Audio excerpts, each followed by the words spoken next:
Hello friends, welcome to மக்கள் சேவை channel. இன்றைக்கி நம்ம ஒரு முக்கியமான இன்ஃபர்மேஷன் பற்றி தான் பார்க்க போகிறோம்.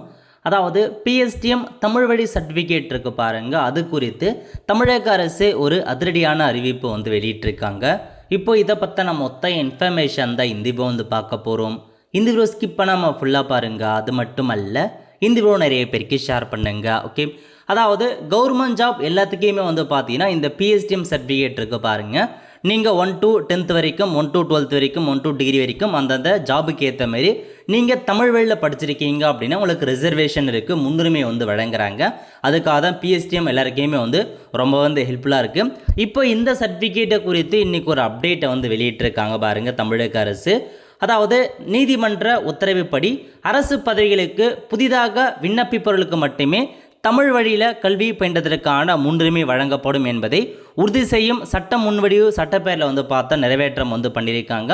இதன் மூலம் ஏற்கனவே அரசு பணியில் இருப்பவர்கள் குறிப்பிட்ட காலி பணியிடங்களுக்கு மட்டுமே அத்தகைய முன்னுரிமை பெற விண்ணப்பிக்க முடியும் அப்படின்ற மாரி ஒரு அப்டேட்டை வெளியிட்டிருக்காங்க. அதாவது நீங்கள் புதுசாக இப்போ முதலாக ஒரு கவர்மெண்ட் ஜாப் இது பண்ண போகிறீங்க அப்படின்னா மட்டும்தான் உங்களுக்கு முன்னுரிமை கோர முடியும் அப்படின்னு சொல்லியிருக்காங்க. இது யாருக்கு பொருந்தும் அப்படின்னா, இதுக்கு முன்னாடியே நீங்கள் பார்த்தீங்கன்னா இந்த பிஎஸ்டிஎம் சர்டிஃபிகேட்டை வச்சு ஒரு கவர்மெண்ட் ஜாபுக்கு நீங்கள் போயிட்டீங்க, கவர்மெண்ட் ஜாப்க்கு செலக்ட் ஆகிட்டீங்க அப்படின்னு வச்சுக்கலாம். அந்த கவர்மெண்ட் ஜாப் செலக்ட் ஆகிட்டு நீங்கள் ஒர்க் பண்ணிவிட்டு சேம் நீங்கள் வேறு கவர்மெண்ட் ஜாபுக்கு அப்ளை பண்ணுறீங்க அப்படின்னா இந்த பிஎஸ்டிஎம்மை நீங்கள் கோர முடியாது அப்படின்றத தெளிவாக மென்ஷன் பண்ணியிருக்காங்க. ஒரு டைம் அந்த பிஎஸ்டிஎம்மை நீங்கள் பயன்படுத்தி பெனிஃபிட் ஆகிட்டீங்க அப்படின்னா மறுபடியும் அதே பிஎஸ்டிஎம் வச்சு நீங்கள் பெனிஃபிட் ஆக முடியாது அப்படின்ற மாதிரி தான் இந்த ஒரு புதிய சட்ட திருத்தத்தை பார்த்தா கொண்டு வந்திருக்காங்க.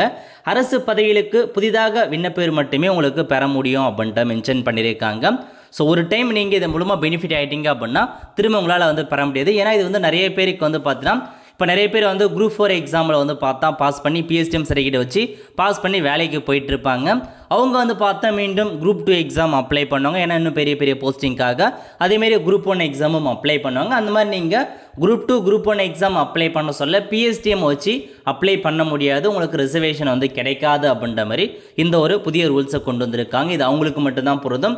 ஸோ மற்றபடி நீங்கள் இன்னும் கவர்மெண்ட் ஜாபே வாங்கலாம் அப்படின்னாலும் எத்தனை தடவை வேணாலும் நீங்கள் பிஎஸ்டிஎம் வச்சு அப்ளை பண்ணிக்கலாங்க. பட் அந்த பிஎஸ்டிஎம் வச்சு நீங்கள் கவர்மெண்ட் ஜாப் வாங்கியிருக்கக்கூடாது. அது வரைக்கும் நீங்கள் எத்தனை தடவை வேணாலும் நீங்கள் அப்ளை பண்ணுறதுக்கு தாராளமாக பயன்படுத்திக்கலாம். ஒன்ஸ் அந்த பிஎஸ்டிஎம் வச்சு கவர்மெண்ட் ஜாப் வாங்கிட்டீங்க அப்படின்னா திரும்ப அதே பிஎஸ்டிஎம் வச்சு கவர்மெண்ட் ஜாபுக்கு கோர முடியாது அப்படின்ட்டு தான் ஒரு அப்டேட்டாக கொண்டு வந்திருக்காங்க. வெல் ஃப்ரெண்ட்ஸ், ஸோ இதான் உங்களுக்கான இன்ஃபர்மேஷன். கண்டிப்பாக இந்த வீடியோ பிடிச்ச லைக் பண்ணுங்கள். அது மட்டும் அல்ல, இந்த வீடியோ நிறைய பேருக்கு ஷேர் பண்ணுங்கள். அடுத்து ஒரு நிலையில் சந்திப்போம். நன்றி, வணக்கம்.